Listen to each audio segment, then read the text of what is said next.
Romanos capítulo 13, versículo 11. Olá, meus queridos irmãos do canal, estamos aqui nessa Amém? noite. Diz assim a palavra do Senhor. E então, conhecendo o tempo, que já é hora de despertarmos do sono, porque a nossa salvação agora está mais perto de nós do que quando cremos. Eu vou ler mais uma vez. E então, conhecendo o tempo, em algumas versões, e então discernindo o tempo, que já é hora de despertarmos do sono, porque a nossa salvação agora está mais perto de nós do que quando cremos. Presbítero Jonas Irmãos, Bezerra pregando na eu Assembleia estive de Deus, perguntando Bela o que Vista, eu em Lagoa pregaria Redonda, nessa no noite, culto de missões. o que eu Que os irmãos do traria canal nos da parte ajudem de a Deus, compartilhar esse vídeo. que Que Deus abençoe a enquanto sua eu pregação, em nome de procurava Jesus. algum texto, enquanto eu procurava saber qual a direção de Deus para a noite de hoje, porque eu entendo que pregar para pessoas, não importa a quantidade, para aqueles que servem a Cristo, significa trazer, ou significa ter uma responsabilidade muito grande, porque nós somos a noiva de Cristo, e a noiva de Cristo ela tem que ser tratada, ela deve ser tratada como tal. E quando nós subimos no altar do Senhor para ministrar, aquele que ministra, ele tem que entender e saber que aquilo que é colocado na mão dele para ser feito é algo honroso, porque a palavra de Deus nos diz que até os anjos queriam o ofício de pregar ou de anunciar a palavra, mas Deus entregou a nós, os homens, para fazer ou ter esse ofício. E eu li esse texto hoje, nessa noite, talvez alguns se perguntem o que tem a ver com missão, o que é que esse texto tem a ver com o tema da noite de hoje. Eu digo para os irmãos que tem tudo a ver, porque missão, no nosso entendimento, é uma ordenança que é nos dada, e essa ordenança, essa ordem, ela tem que ser executada. E dentro do âmbito cristão, missão significa, ou fazer missão, significa fazer aquilo ou obedecer a ordem que o próprio Jesus deu à sua igreja. Jesus, ele vem e inicia uma obra, e essa obra que Jesus inicia, ela não foi finalizada. A obra que Jesus fez, sim, mas aí Jesus repassa a continuidade dessa obra para a sua igreja. Que continuidade é essa? A de pregar o Evangelho. Jesus veio e cumpriu o propósito pelo qual ele foi enviado. E agora ele deixa para nós uma ordenança, uma ordem, uma missão que nós temos que executar. Se você lembrar nessa noite do texto de Mateus capítulo 25, você vai ver, ou vai lembrar que tem uma história lá que conta que 10 mulheres, 10 virgens, elas estavam vestidas iguais, elas tinham uma aparência igual. Essas mulheres, elas eram virgens, e essas mulheres tinham nas suas mãos lamparinas. Mas existe uma diferença entre 5 delas que eram chamadas de loucas. Essas 5, elas eram chamadas de loucas porque elas não tinham azeite nas suas lamparinas. Então quem olhasse para elas, talvez não percebesse essa pequena diferença. Mas as nécias sabiam que estava faltando esse pequeno detalhe nas suas vidas. É tanto que quando se ouve um grito, eis que vem o noivo, aquelas mulheres se desesperam porque elas começam a pedir agora, aquelas que tinham azeite nas suas lamparinas, e começam a pedir, dai-nos um pouco do vosso azeite, para que a gente tenha também com que iluminar. E aquelas mulheres dizem, não, vão vocês comprar para que não falte nem a nós e nem a vós. E aquelas mulheres vão, porém quando elas retornam ao lugar onde o noivo passaria, o noivo já havia passado e a porta já havia se fechado e não tinha mais o que ser feito. E o detalhe dessa história é que o texto vai dizer assim, e tosquelejando todas elas. Não foram apenas as loucas ou as nécias que dormiram ou tosquelejaram, foram todas elas. E me parece que o apóstolo Paulo, escrevendo esse texto, ele está falando justamente a respeito disso. Ele está falando de um sono que talvez esteja pairando sobre a igreja, que estava pairando sobre a igreja da sua época. E é por isso que ele vai dizer, conhecendo que agora o tempo já está próximo, é necessário que nós venhamos a despertar do sono. E me parece que o apóstolo Paulo está olhando para a igreja da época e está vislumbrando uma igreja que não estava acordada, mas estava adormecendo, estava querendo dormir. E o apóstolo Paulo escreve a respeito disso e começa a falar acerca disso. E o sono, irmãos, na palavra de Deus, todo mundo sabe e conhece.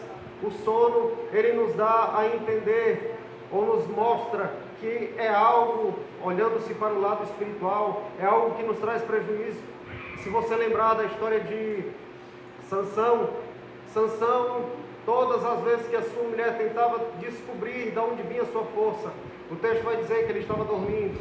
E existe um determinado momento que diz que enquanto ele dormia no colo da sua mulher, da sua esposa, ela vai e corta ou raspa os seus cabelos. E o sono era tão profundo que ele não conseguiu sentir. E quando ele acorda, ele havia perdido as suas forças. A Bíblia vai falar de Eli, que diz que Eli, todas as noites quando dormia, enquanto ele dormia, me parece que aqui não é apenas um sono natural, porque diz que enquanto ele dormia, a luz de Deus estava se apagando no templo. Nós vamos ver também a história de Jonas, o fujão que estava num sono profundo no fundo do barco, e enquanto ele dormia, o barco estava naufragando, e aqueles homens estavam desesperados. Então, irmãos, o sono, ao nosso olhar espiritual, é algo que nos traz prejuízo. E eu digo nessa noite, eu não sei, eu não conheço a vida dos irmãos, embora eu conheça e tenha convivido com os irmãos nessa igreja, mas eu não tenho conhecimento de como anda a sua vida. Mas essa noite Deus tem me levado a entender que a igreja de Cristo, eu não aponto somente para a igreja local, mas eu falo da igreja de um modo geral. Nós precisamos despertar do sono, porque se naquela época do apóstolo Paulo não havia tempo para dormir, o que se dirá nos dias atuais? Porque nós estamos vendo, e eu conversava esses dias com um amigo, e ele me falava dos acontecimentos, e eu dizia, se Jesus não voltar nessa era, não voltar por esses dias, por esses anos, nós podemos esperar que os dias piorarão de uma forma tão grande, porque nós estamos vivendo dias de tamanha turbulência, e a igreja parece que não está se apercebendo daquilo que está acontecendo. O apóstolo Paulo está nos chamando agora para despertar do sono. E aí eu pergunto à igreja nessa noite, o que é que significa, irmãos, despertar do sono? O que é que caracteriza uma igreja, um crente que se desperta? E aí eu quero trazer o primeiro ponto nessa noite. O primeiro ponto que significa despertar do sono, ou um crente que está despertando de um sono, significa dizer que nós estamos resplandecendo como um luzeiro. Aleluia. Se você abrir a sua Bíblia no livro de Filipenses, no capítulo 2, no versículo 15, você vai ver um texto que o apóstolo Paulo escreve, ele vai dizer assim: para que sejais inocentes e inofensivos filhos de Deus, sem repreensão, no meio de uma nação corrupta e perversa, entre a qual resplandeceis como luzeiros no mundo. O que Cristo, ou o que o apóstolo Paulo está falando aqui no meio dessa carta, é que o verdadeiro crente é aquele que diante do mundo resplandece como uma luz. E nós fomos chamados, irmãos, não para colocar uma Bíblia debaixo de um braço, estar 2 ou 3 dias na igreja, tomar ceia uma vez no mês, assistir doutrinas ou ensinamentos que são ditos nesse altar, mas Deus te chamou para ser ou viver como um cristão de verdade. Deus te chamou para ser um luzeiro. A Bíblia vai dizer no capítulo 5, quando Jesus está introduzindo ali o Evangelho, pregando o Evangelho, ele está dizendo que não se pode pegar uma vela e se colocar debaixo da mesa e colocar-se em um lugar que não se possa ver. Antes se coloca ela em um lugar alto para que todos que entrem na casa possam ver aquela luz. Você não pode pegar uma cidade e colocá-la ou escondê-la debaixo do monte, mas essa cidade fortificada, uma cidade grande, ela será visível por onde quer que passarem as pessoas. O que é que Jesus está dizendo? Está dizendo que você é diferente, que nós somos diferentes, e aonde nós passamos é impossível que nós, enquanto luzes, enquanto cristãos, enquanto pessoas que mostram a glória de Cristo por meio da sua vida e das suas atitudes, essas pessoas não conseguem se esconder desse mundo caído e perdido. Glória a Deus. Aleluia. Existe um homem de Deus, eu não me recordo o nome dele agora, mas ele vai dizer o seguinte: pregue, e pregue em todo momento, mesmo que necessário for usar palavras. O que ele está querendo dizer, irmãos, que a nossa maior pregação não é enquanto eu estou cantando, não é quando eu estou anunciando o Evangelho com a minha boca, mas é quando eu estou vivendo o Evangelho com a minha vida. Porque ouvi já algumas pessoas dizerem, e é interessante, se você e eu dormirmos uma noite debaixo da coberta do carro, na garagem da nossa casa, você não vai virar carro, não vai virar moto. Se você passar um mês dormindo lá naquele lugar, na garagem do seu carro, da sua moto, você não vai virar um automóvel. Da mesma forma que eu e você não nos transformamos em crentes quando viemos ou quando estamos na igreja, nós somos cristãos quando vivemos o Evangelho de Cristo na nossa vida. E é nesse momento que nós, enquanto cristãos, estamos agora sendo um referencial para o mundo, irmãos, porque não vamos esperar que o mundo vá ler a Bíblia. O mundo não vai pegar a Bíblia e vai lê-la, não vai comprar e ler essa Bíblia.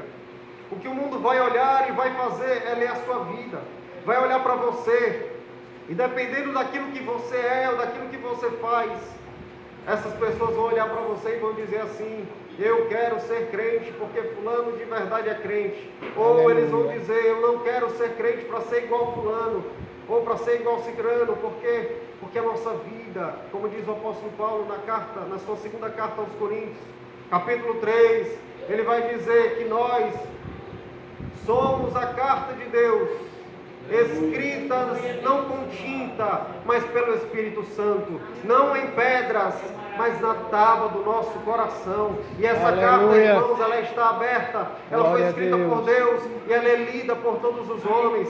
E nesse mesmo capítulo o apóstolo Paulo vai fazer uma crítica a Moisés.